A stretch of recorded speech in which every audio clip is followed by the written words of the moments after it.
شايف من تشوف لك فرد ولد شاب حلو، عيونه شعره تستانس.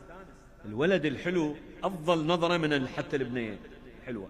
لذلك هنا يقول ولدان يخدمونهم هناك. هل يعوضه الله عز وجل في الآخرة أو في الجنة بالفعل الذي اجتهد به نفسه في الدنيا وهو اللواط أم لا؟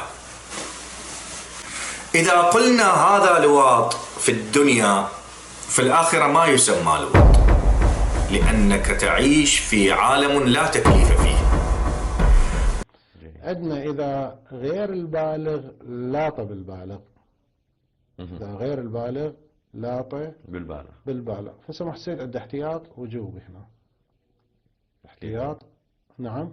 كيف يعني؟